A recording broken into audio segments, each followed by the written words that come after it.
Hey guys, how y'all doing today? Tower Hero Aeon's Rock, and Ninja Kiwi has finally put forward a new update of balance changes, update 4.9. As of time of recording, the update isn't out yet, but the balance changes are out on Facebook, so we're going to be talking about those, doing reviews, saying what I like, what I don't like, and maybe potentially strategies to come. So without further ado, let's get right into it. First and foremost, we have the Bloon Chipper, which has been buffed, hopefully to the excitement of many people. The super wide funnel has received a price buff from $7,000 to $5,500.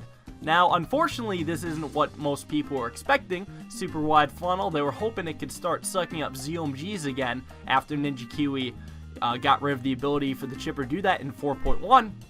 However, since then, Chipper has actually been surprisingly viable. Despite myself and a few others rating it as one of the worst current towers, it is still very, very, very good. It has found a place in a bunch of strategies such as Wizard Farm Chipper or Bomb Chipper Sub, and a little cutesy one, Tack Village Chipper. I don't know if that's actually good, but I just find it adorable. And it's still a top 4 tower for late game, make it mandatory to include if you want to hit the highest round. So, surprisingly, Chipper is still here to stay as the just chipper ability and general cost effectiveness in its early game is pretty good. So now just the one upgrade that really needs a price buff ends up being the super wide funnel, which is reasonable since it can only hit BFBs at max. Is a $1,500 change going to make a difference? Obviously it'll be easier to afford, but that still may potentially not be enough for the 4.0 chipper to be used against BFBs. Got to consider in the cases of the strategies. So Wizard Farm Chipper, first one that comes to mind. That strategy does have a bit of a hard time against round 20 BFBs. Obviously it's defendable, otherwise it wouldn't be a meta strat, and you just got to use Summon Phoenix and a Tornado Wizard and Fire Wizard shenanigans to defeat it, or sometimes just subbing Tornado Wizard with 2.0 chippers, that works too. So would a 4.0 chipper help out in that? Because if your opponent just sends one BFB and get a 4.0 chipper, that'll deal with the BFB and the 4 mobs inside. It should be quick enough to deal with those, especially if you get to 4.2, I think. And that would probably be good enough. It'd still be a bit of a stretch because then the ceramics inside are still really the hard part. And you don't really have a 2.0 chipper spam because you had spent most of your money on the 4.0 chipper, but I guess you can always sell that. And I guess it'd be taking on mobs one at a time. Like, it's really hard to say. It's really going to help out the strategy if it does work, but chances are you may still have to use wizards to defend BFBs in that strategy. Also, the boat chipper sub strat. I mean, maybe, again, chipper could be used there. It's hard to say, but I really feel like the Tack Village chipper strategy would probably benefit the most from just this price buff, because space BFBs are a bit of annoyance, because generally you may have to like blade shooter them down or blade maelstrom them down, which can be a little bit annoying. Maybe the chipper will come in handy there. I don't know. We'll see. But the price buff is nice. Maybe more price buffs in the future. But sadly, this does mean that Ninja Kiwi is likely not going to ever make it a touch of ZOMGs again. Let me know what you guys think of that.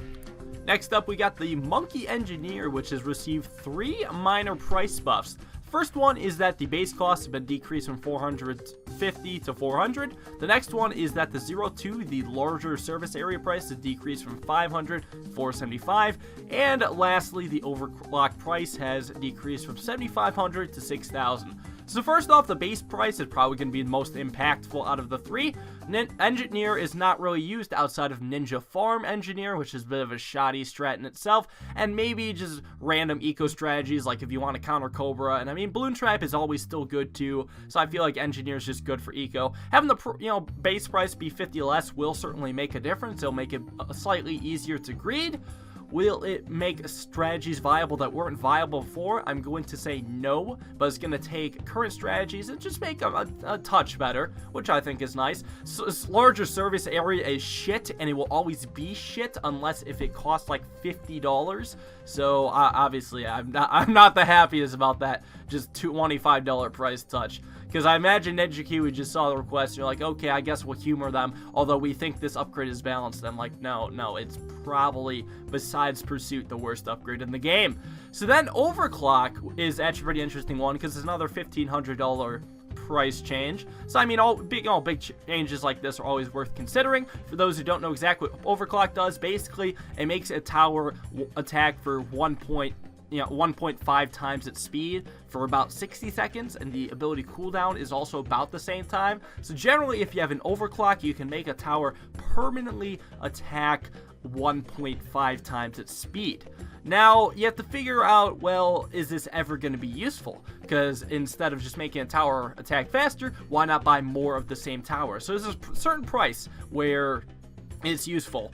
Basically, if you have 2 of a tower, whatever it may be, it's equivalent if you buy 2 overclocks, and that's equivalent to buying 1/3 of the tower. So 3 of the towers is equivalent to 2 of the towers and 2 overclocks. So now the price of 2 04 engineer overclocks is something like approximately 8,000, a little bit less, a little bit under 8,000. I'm gonna say like 15,500 for 2, give or take.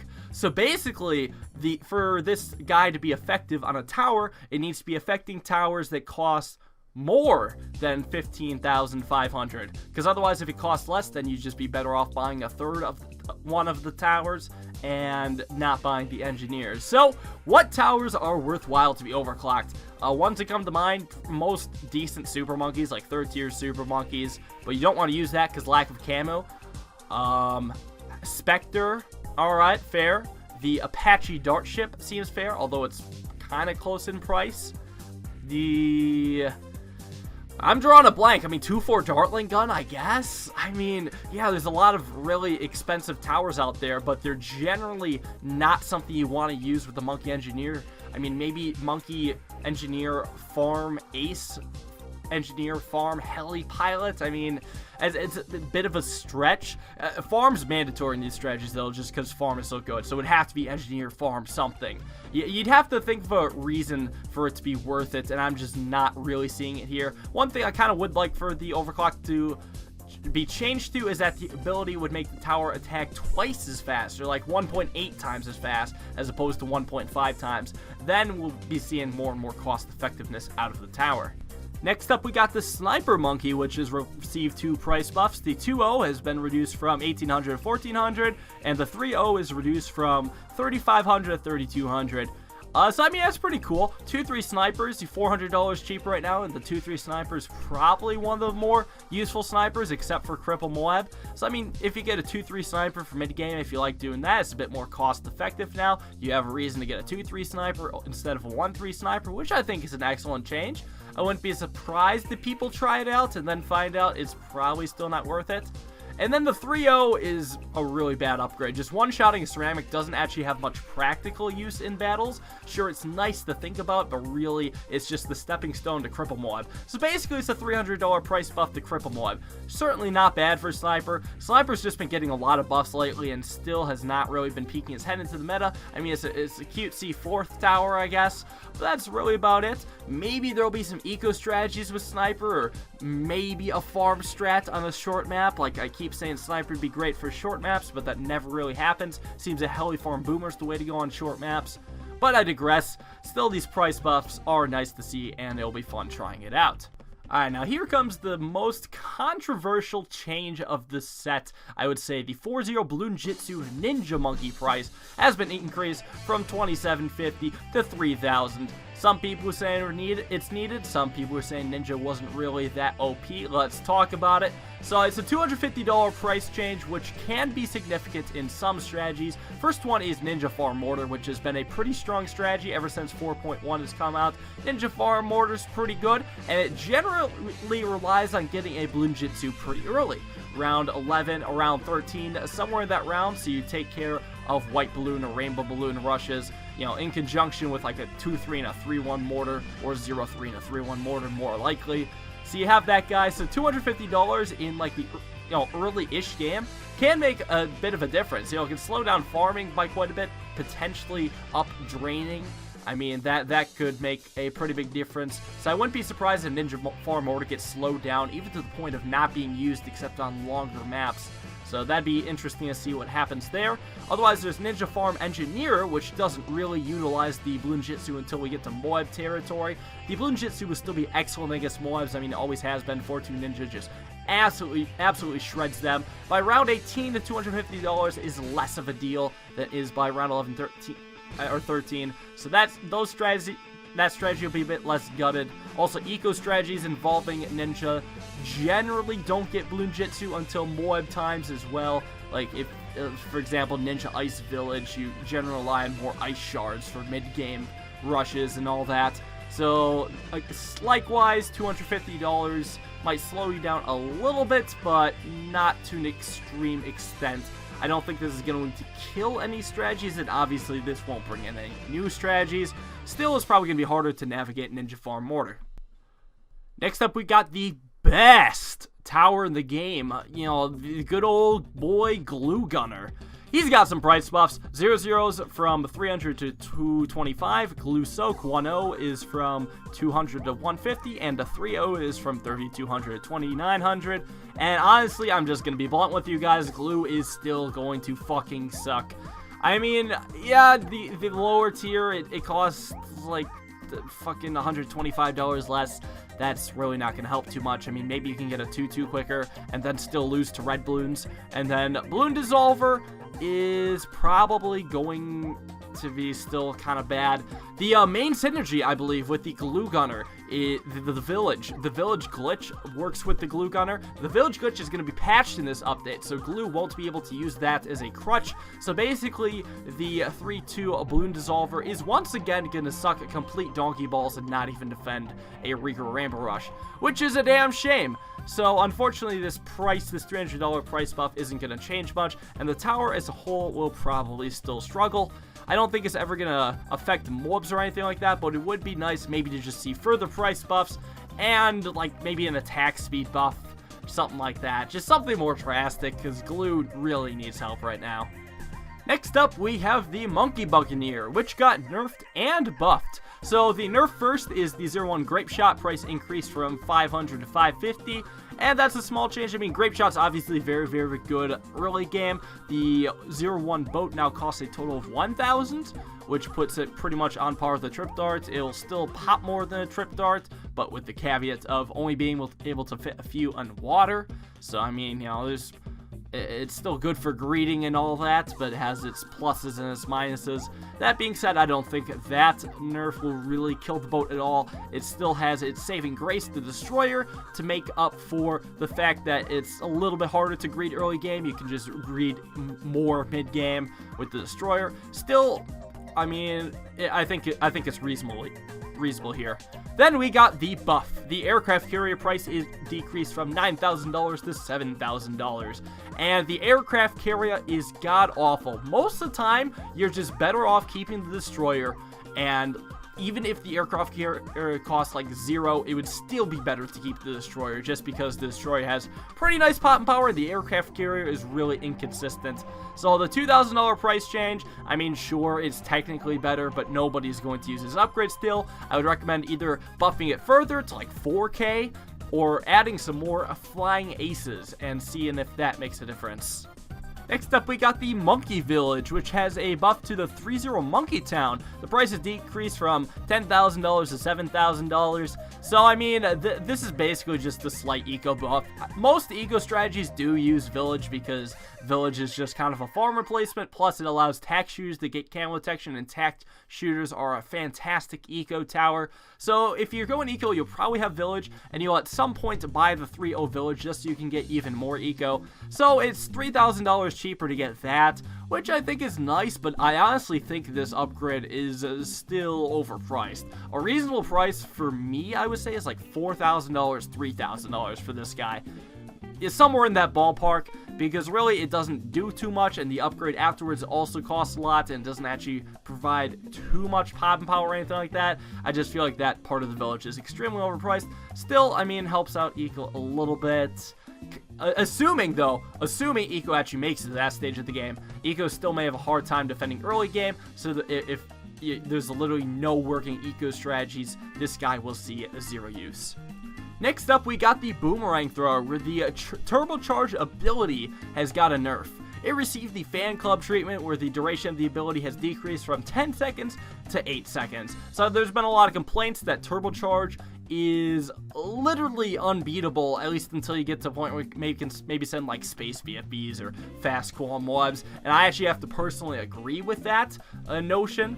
There's a point where if you try to rush the turbocharge at all, it's more, you get more money by selling and rebuying the turbocharge to defend the rush than the other player does from actually sending the rush, or you lose less money by selling and rebuying the turbocharge. So it's just at that point, it's not effective to rush this guy with leads, it's not effective to rush this guy with rainbows, it's not effective to rush this guy with camos, not effective to rush this guy with ceramics or mobs, just not effective to rush this guy. So now this opens up one potential weakness for the turbocharge, and that is just excessively long rushes. So that's still an extremely expensive thing to do, and it can still be beatable with micro. This obviously will not kill the turbocharge. It will still defeat ceramic rushes. It will still defeat rainbow rushes. It will still defeat boosted regrow all-out rainbow rushes. It's a very strong ability, has a lot of pop power, assuming you just have it in the right place and have decent micro to actually get it on time without causing a regen farm in the first place. I think, boat farm boomers still be a nice greeting strategy. And actually, that's really the only strategy with Boomer, now that I think about it. But I mean, oh no, never mind, Heli Farm Boomer, duh. Heli Farm Boomer still work really well on short maps, and it'll just be a good greeting strategy as well. Turbocharge doesn't go anywhere, has a lot of pop and power, and just a lot of utility in general.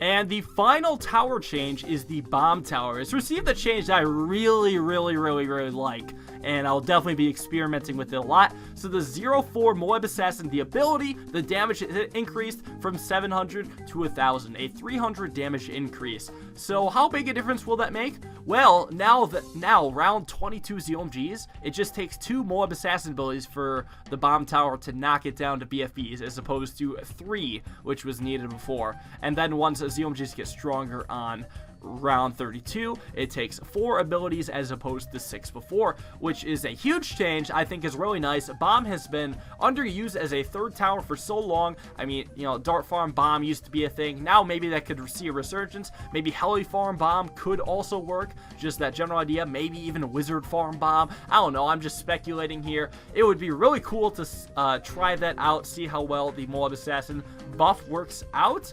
And it's, probably my favorite change of the set. There is also one other miscellaneous change, which just says random trio loadouts will now be guaranteed 1 tower for reliable camo detection. I don't really care that much. Whenever there's a random trio game that just depends on who can send boosted camo pinks the fastest, it's not very fun. Not very enjoyable at all. It's literally an RNG game. I mean, sometimes it can be dependent on lives early on, but most of the time the players can recognize that and just stay at 150 lives and have the game be dependent on RNG, which is not fun in my opinion. So that's cool, and these are the balance changes. Let me know what you guys think. In my opinion, they're all pretty safe. We shouldn't be expecting 4.1 tier balance changes every time, and by that I mean just drastic shakeups to the meta. I think the Bomb Tower change is excellent. I'm a fan of the Balloon Chipper change. The Sniper Monkey change will be fun to mess around with. So those 3 towers are, I'll be trying out new strategies with those, seeing if we can work them into some decent loadout in some way or not. I'm also a huge fan of the Turbocharge change. I think that nerfs it while still keeping it fair. Notice how Fan Club is still excellent. Turbocharge will remain about the same. So really, the only thing left to talk about, I think, are notable omissions. Stuff I probably would have included in the balance changes that weren't included. So 2 that come to mind, first of all, are nerfs to towers that I think are a little bit over their power level. The first being the Spike-a-Pult. I think 40 Pierce is way too high for a tower that costs less than $1,000. You could nerf it to 30 and have it still be excellent without breaking a tower. I think that's reasonable. And then Razor Rotors, I think, got overbuffed. Probably just the price nerf would be nice to put in check, because Razor Rotors is disgustingly strong. It's a shame neither of these were in the recent documents, but I guess they were actually somewhat more controversial than I thought they'd be. And then the third omission that comes to mind is just the lack of Spike Factory buffs. That tower needs some love, whether it be in the form of longer lasting spikes or a better attack speed, or just cheaper shit so you can spam the ability for cheaper. I mean, something, just anything for the Spike Factory. Also, more aggressive buffs for the Glue Gunner. Just something aggressive. If they break the meta, they break the meta. But I think it'd be cool if Ninja Kiwi just said, "Hold my D," and made the Spike Factory most OP tower ever. And yeah, seriously, let me know what you guys think. I think Battles is due for a change. I hear there'll also be some content changes in this updates, potentially. We'll see. I don't know what they could be, but I'm just crossing my fingers, because honestly, yeah, Battles just needs some new stuff, and I can't wait for that. So thanks, you guys, for watching. Hope you enjoyed. I'll see you guys all in tomorrow's video. Peace out.